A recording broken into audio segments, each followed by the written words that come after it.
מזמור לדוד, אדוני רואי לא יחסר, בינו דשא ירביצני, על מי מנוחות ינהלני. נפשי ישובב, ינחני במגלי צדק, למען שמו. גם כי אלך בגיא צל מוות, לא ירא רע, כי אתה עמדי. שבטך ומשענתך, המה ינחמוני. תערוך לפני שולחן נגד צורריי. דשנת בשם ראשי, קוצי רוויה. אך טוב וחסד ירדפוני כל ימי חיי, ושבתי בבית אדוני לאורך ימים.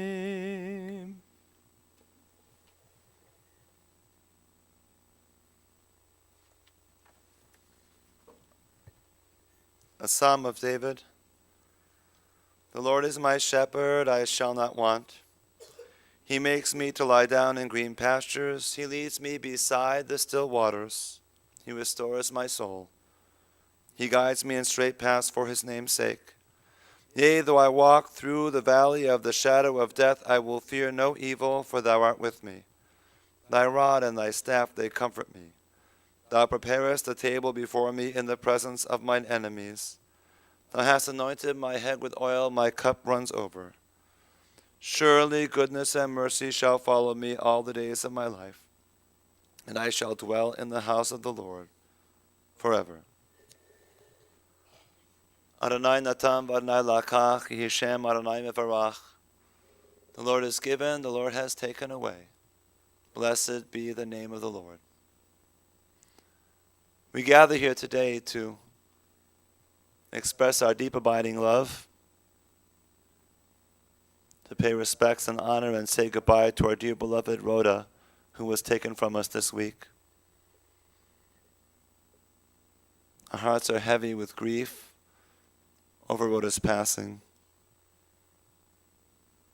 She was so filled with generosity and love and touched so many lives, family, friends, and community, that it's hard to comprehend the void she leaves behind, and we cannot help but feel sadness at her passing. And yet still, despite that, there is so much to celebrate in Rhoda's life. So much good that she did.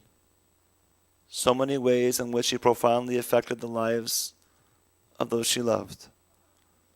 And we're here to celebrate her life and the gift that she was to each of us.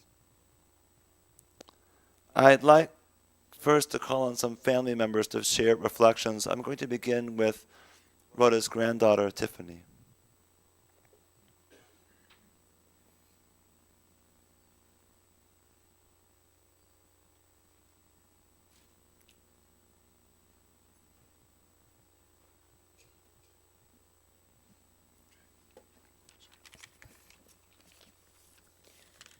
I want to start off with a poem that me and my dad actually found yesterday morning. It's called The Day God Took You Home. A million times I've needed you, a million times I've cried. If love alone could have saved you, you never would have died. In life I loved you dearly, in death I love you still. In my heart you hold a place no one else can ever fill. It broke my heart to lose you, but you didn't go alone. Part of me went with you the day God took you home.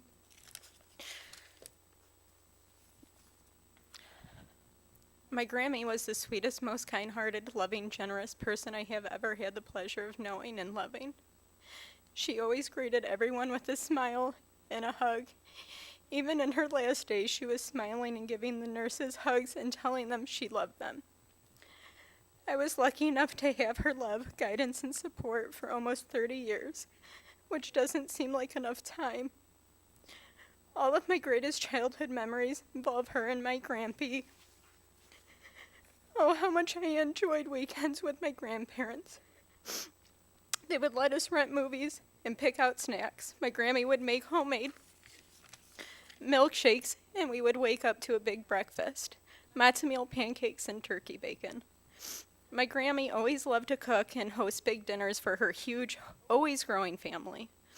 She has 3 sisters that she loved, along with 2 sons that were the light of her life, and many nieces and nephews that she adored. My grandparents have always treated everyone as family. Through new marriages, they gained more and more grandchildren and great-grandchildren, and always treated them as her own, and loved them just as much. My Grammy was lucky enough to have 2 long marriages. Even after she'd lost Lenny, her first husband, she was never bitter. Instead, she was more loving and understanding. My Grampy Maury was the love of her life, and she was so excited about their upcoming 40th anniversary. They always greeted each other with a kiss and a hug and said how much they loved each other. Whenever me and my fiancé talk about our future, we always say we're going to be like Rhoda and Maury. If we can't share even half of their love, I will be blessed. It's sad to know that my Grammy will not be at my wedding and to see me have children of my own. But I also know she will always be by my side in supporting me. I still remember this past Hanukkah when she grabbed onto my stepson James and told him how much she loved him and how happy she was to have him join our family. That's who she was, so welcoming and full of life and love. This is not goodbye, this is I'll see you later. I will miss her hugs, smile, and being able to call her and talk about everything going on in my life, and her always listening and never judging. She just supported me in the good and bad. My Grammy was more than just my grandma. She was also my confidant, my closest friend, and the best mother I will ever know. I love you, Grammy, with all my heart. I only hope that one day I can be as good of a mother as she was to her 2 sons.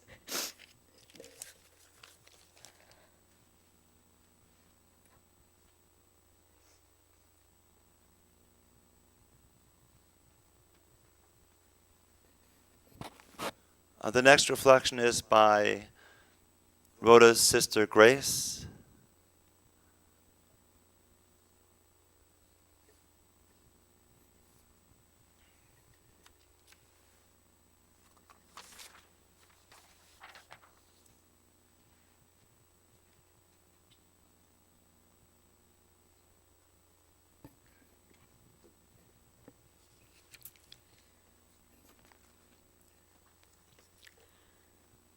Obviously, I have many wonderful reflections of my sister Rhoda, my big sister Rhoda.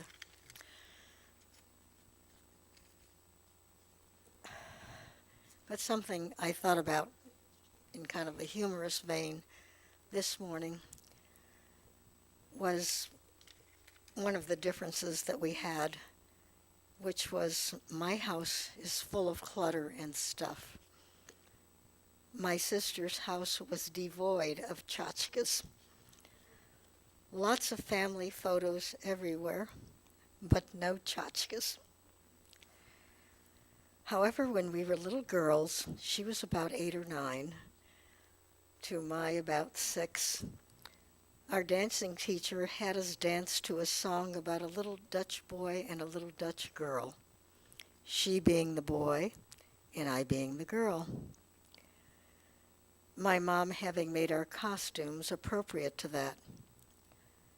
Rhoda and I often remembered that joyfully and vividly, even though we always said yuck when we had to kiss each other at the end of the dance. Thus, whenever I could find china figurines at a flea market, antique shop, wherever I was, representing the little Dutch boy and the little Dutch girl, I'd bring them with me to my visits to Cleveland. And she happily and proudly displayed these tchotchkes in her china cabinet for all to see. She loved those tchotchkes as I did, and it made me happy to know that I had made her happy.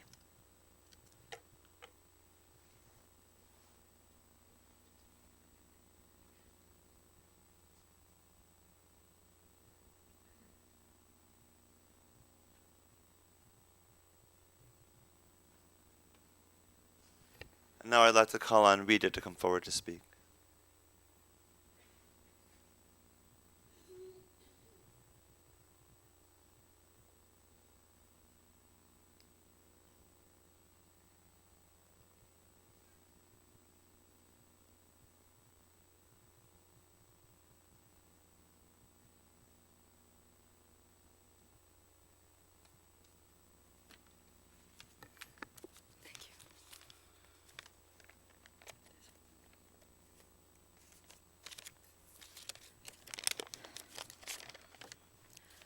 I'm the poet. You'll have to bear with me. I wrote a poem. It's called How Do You Say Goodbye? How do you say goodbye to a big sister who has been there all your life? How do you say goodbye to a big sister who 40 years ago became Maury's devoted wife? How do you say goodbye to a big sister who has been a super mom, grandma, and great-grandma too? How do you say goodbye to a big sister who has always shielded us from harm? Throughout all her very long productive life, has been lovingly led by God's outstretched arm. How do you say goodbye to a big sister who has been such a rock to so many? How do you say goodbye to a big sister who is always comforting, loving, and with lots of joy? How do you say goodbye to a big sister? You don't. We grieve, we cry gently, and we say, we'll always be the four Pavney sisters, Rhoda, Greta, Grace, Rita, to the end. We say, Shalom Havarim, Shalom Havarim, our big sister Rhoda, Chaya, our best friend.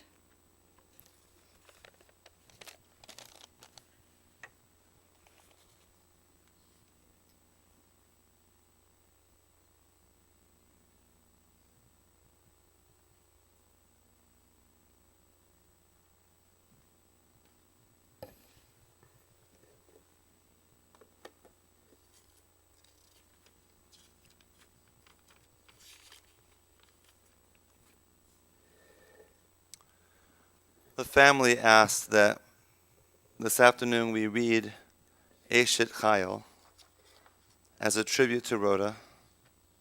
Very appropriate words. The last chapter of the book of Proverbs talks about the ideal Jewish woman who is a woman of great strength, who places her family first, is a support to her husband and her children, whose heart is filled with kindness and generosity.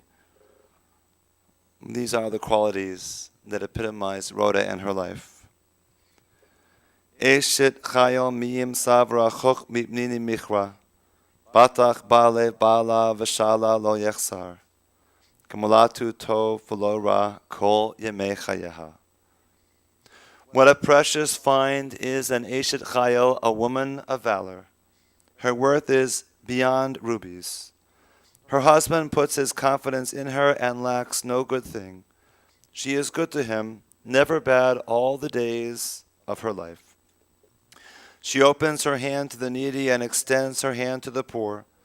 She is clothed with strength and splendor. She looks to the future cheerfully. She opens her mouth with wisdom. Her tongue is guided by kindness. She oversees the activities of her household and never eats the bread of idleness. Her children come forward and bless her. Her husband praises her and says, many women have done superbly, but you surpass them all. Charm is deceitful and beauty vain, but a God-revering woman is much to be praised. Extol her for the fruit of her hand. Wherever people gather, her deeds speak her praise.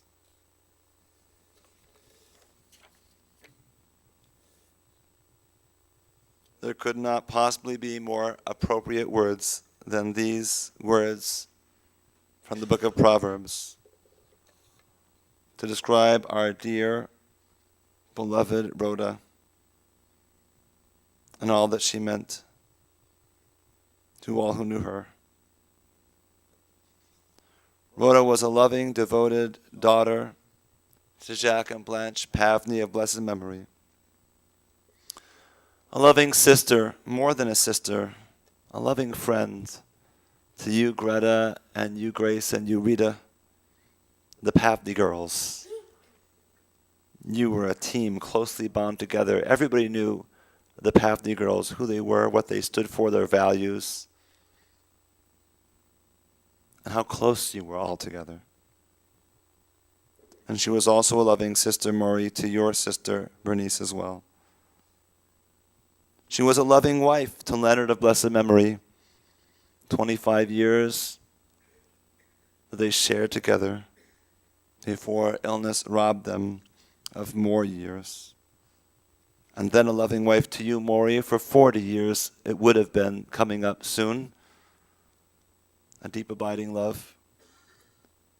A loving mother to you, Bill, and to you, Mark and Terry. A loving grandmother to you, Jenny and Joseph, Rich and Jenny, Angela, Amanda, and your fiancé Steve, Tiffany, and your fiancé Jim, Josh and Alyssa, and Jacob. A loving great-grandmother to you, Joe and Cody, Richie, Emily, Sammy, and Robbie, Peyton and Gianna, James, Caden, and Caleb. And a loving cousin and aunt to so very many, and beloved as a friend by all. All of you loved Rhoda in life, and now are left to revere her memory in death. We pray that your memories bring comfort and healing during this difficult time, and that you always feel her presence with you. Someone in the family last night said that Rhoda was kindness embodied. And that really describes her.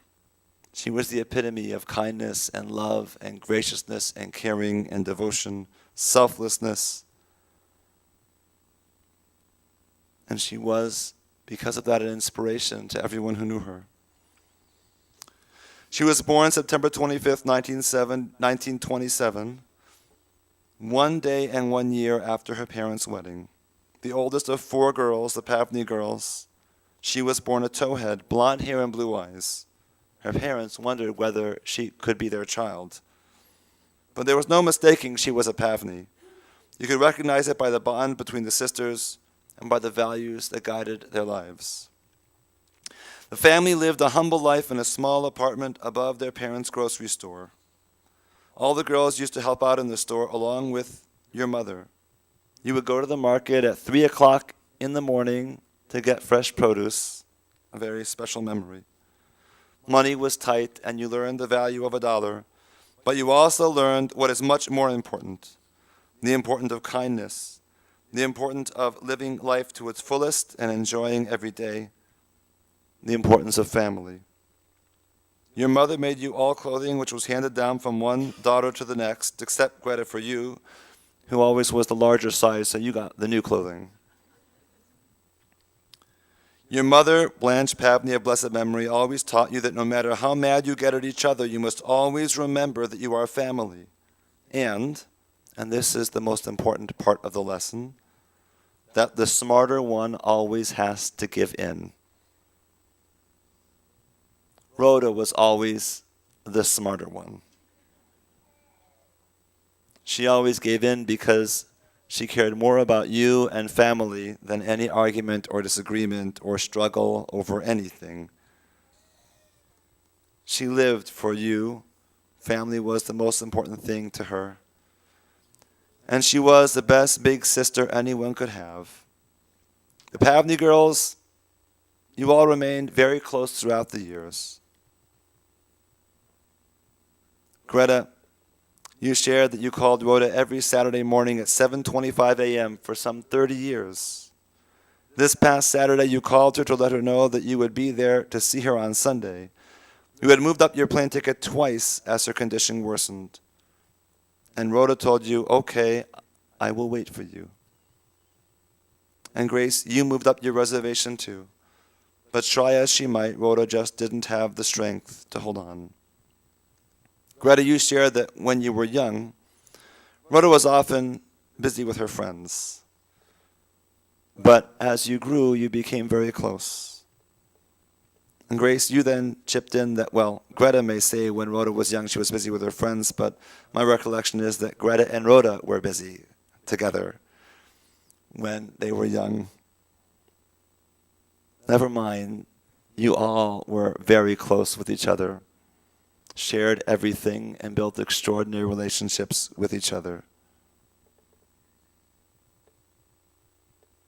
Rhoda was married for 25 years to Len, and they had an extraordinary relationship with each other, deeply in love. Leonard and Maury were friends from their teenage years. And Maury, you shared with me that Len was in a bridal party. Rhoda was one of the bridesmaids. You were not in the bridal party. And Len said to you, see that girl? I'm going to marry her. And you said, that's great. Little did you or anybody know what was to come. Len asked you, Maury, to be in the bridal party. And you remained very close, often double-dated for many years. When Len became ill, Maury, you would visit every night after work. And Rhoda looked after Len with loving devotion. He had had a major stroke and was paralyzed and could not speak. He was at the VA hospital. And the rules in those days were that Rhoda could only visit 15 minutes every 2 hours. She would take the bus down with many transfers, or sometimes get a ride and get dropped off, and spend the entire day at the hospital every day. She would fill her time volunteering with quadriplegics. You understand, this is the time of the Vietnam War. And these quadriplegics were young soldiers, having come home after being blown to bits by bombs and other ammunition and mortar fire. And she would look after them, spend her time with them, care for them. And then every 1 hour, 45 minutes, she would go and spend her 15 minutes with Leonard. She watched over Leonard for 5 years of his struggle. He never really recovered. But he would never have survived those 5 years if it wasn't for Rhoda's extraordinary care. During the times he was home between being in the hospital, there were many, many late-night ambulance rides. They were only possible because she was up the entire night watching him, waiting for a sign that he needed to be taken to the hospital, that he was struggling. If she had gone to sleep, she probably would have woken up to see he had passed. But she was determined to keep him alive. So devoted was she to him, so loving of him, so caring for him, that she sustained him all those years. But in the end, it was not to be. And God took Len from Rhoda and from us.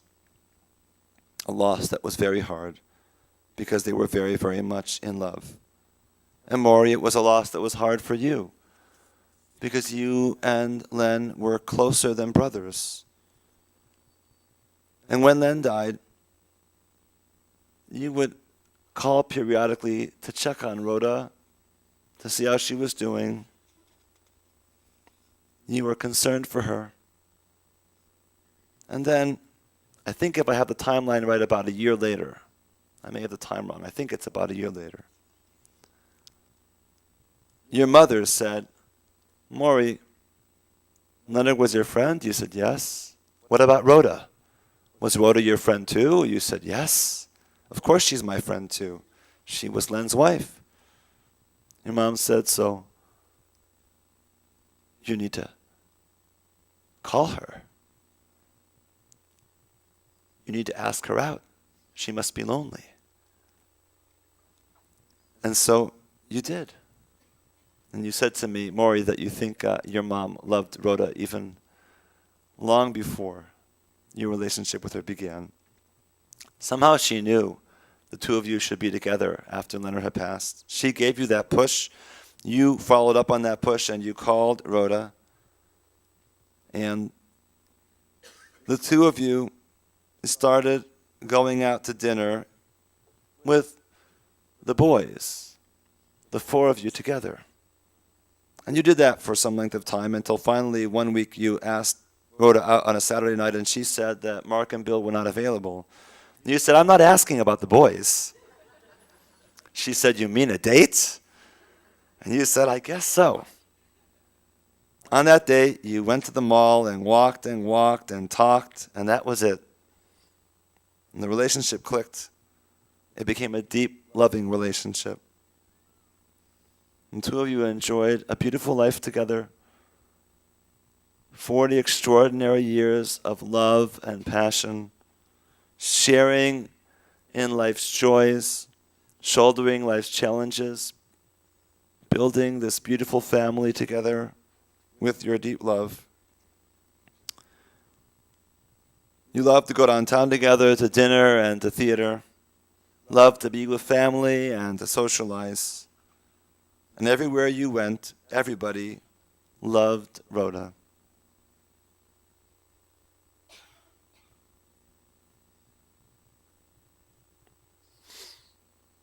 Rhoda was also an extraordinary mother, the best, the kindest, the most giving, the kind that would do anything for you. She was always there to be a support and a guide, to offer advice, to empower you. Mark, when you moved to California at the age of 18, your mom sent you care packages every single week. And she, along with Len and Maury, would frequently come to visit for celebrations. And Rhoda was also an extraordinary grandmother. She was so loving and devoted to each of you. Tiffany and Amanda, she was so excited by your engagements. Tiffany, you wanted to move up your ceremony to do a ceremony or some kind of pre-ceremony in June so that your grandmother could be there. And she was looking forward to that, and also looking forward, Amanda, to your wedding in the fall. She so wanted to be there for both of you. Rhoda wanted to live. She felt she had a lot to live for. She found such joy in life and such joy in each of you. And Jake, you were with your grandmother every single weekend. You would pick her up and take her shopping. You did all the tall jobs around the house, all the things she couldn't reach.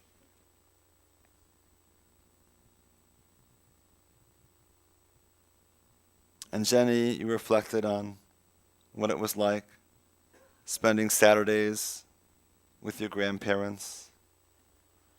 And each of you, each of the grandchildren,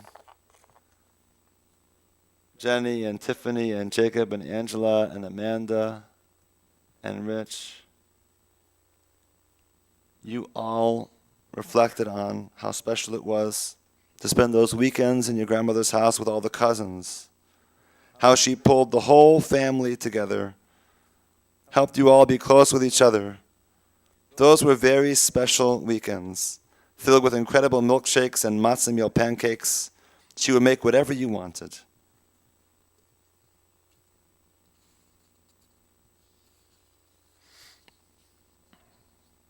In Rhoda's professional life, she was a legal secretary. She graduated John Jay High School with a business major, but she was left-handed, so she was not allowed to take shorthand. After high school, she went back to learn it. And she was also a very fast and accurate typist. In fact, she typed so fast the keys would jam.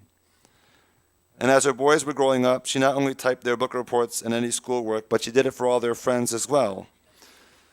Mark and Bill, that's how you had so many friends. They knew your mom would take care of them. It wasn't just the typing. It it was also, as someone said at the table, the drumettes. She fed everybody, and they loved her food. Friends were always over at the house every night after school. And no matter who was coming, and whether it was friends or family or others, Rhoda always knew their favorite dish and always had it prepared. She became a very successful legal secretary. She was in high demand by attorneys, although she was fired from her first job. She went to work for a German gentleman who turned out, true story, to be a Nazi. She told her workmates over lunch that she was going to take the Jewish holidays off. They reported it to her boss, and he let her go. After that, she always would say in her interviews, "I'm Jewish," right up front. She didn't shy away from it. She didn't learn from that experience to hide her Judaism. On the contrary, she learned from that experience to stand proudly for who she is. She was in very high demand, worked for many different attorneys, including Congressman Jim Stanton, and earned an extraordinary reputation. Rhoda was as sweet as could be. A strong woman, a gentle soul, caring, who put everybody else before her, who was always the caretaker who looked after those around her and made sure their needs were met. She was young when Lem passed away, 47. And the 70s were a hard time to be a single mom. And I'm told Mark was a tough kid. Other women might have folded. But Rhoda was very strong, and her family was very important to her. And she had a loving relationship not only with you, Maury, and with you, her sisters, and with you, her children and grandchildren, but also with all of your spouses and partners as well, who she treated as her own children and family without distinction. And not just that, but your spouse's parents and their family members. For Rhoda, everybody was family. And Rhoda loved family and loved to be with family, loved to host and entertain family. She loved to serve dinners. She loved having everyone gathered around her, laughing and celebrating together. That was the most important thing to her. That's why she was so looking forward to the 2 weddings coming up. Looking forward to Rita's 80th birthday coming up. Looking forward to her and Maury's very special 40th anniversary. She didn't get to celebrate those, but in her heart she did. In her heart she celebrated the unique relationship that she had with each and every one of you, who was so important and so special to her.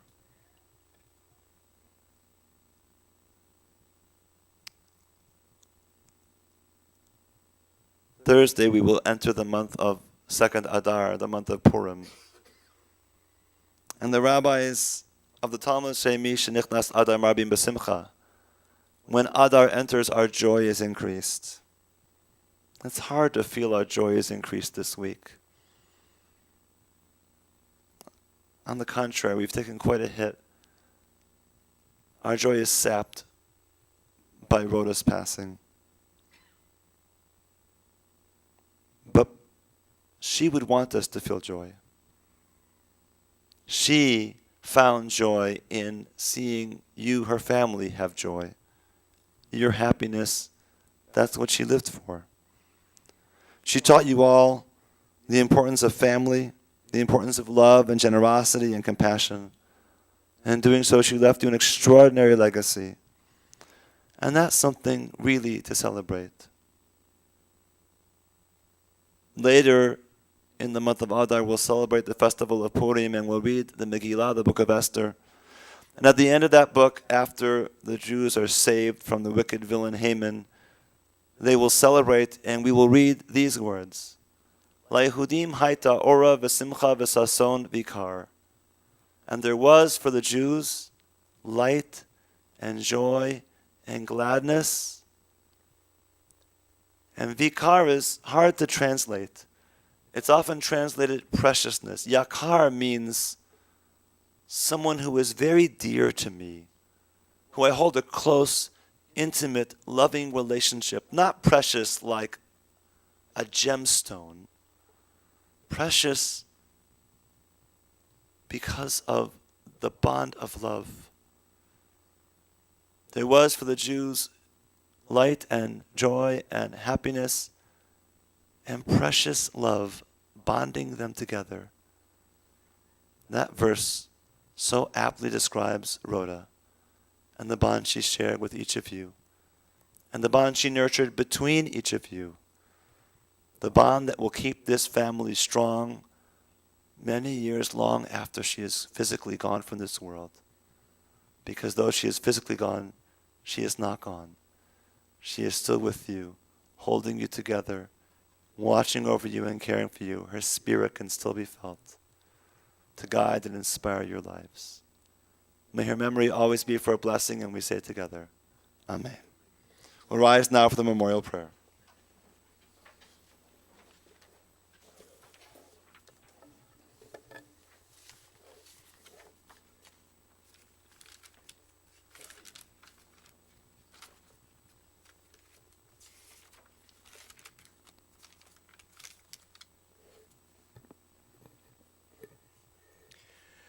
אל מלא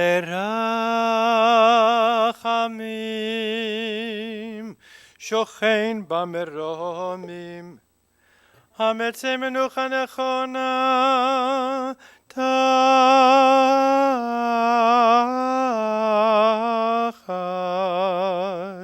כנפי השכינה.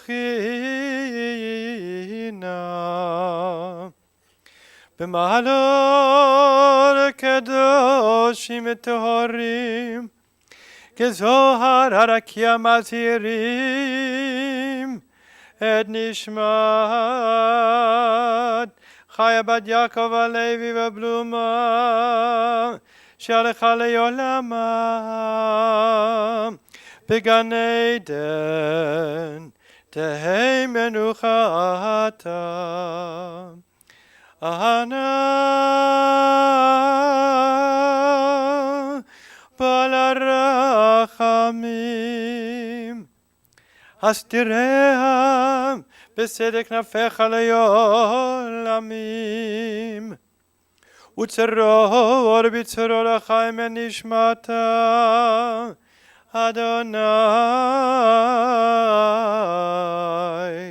הוא נחלתה. ותנוח בשלום על משכבה, ונאמר אמן.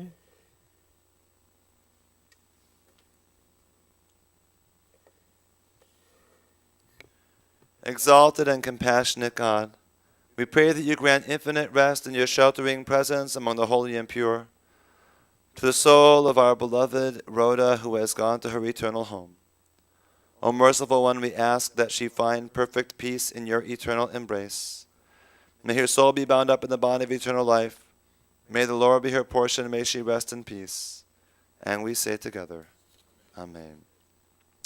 Interment will follow at Mount Olive Cemetery, after which the family will receive friends at 1528 Longwood Avenue in Mayfield Heights. Today following services until 8 p.m., Wednesday and Thursday 1 to 4 p.m. and 7 to 9 p.m., services upon returning from the cemetery, and 7 p.m. each evening.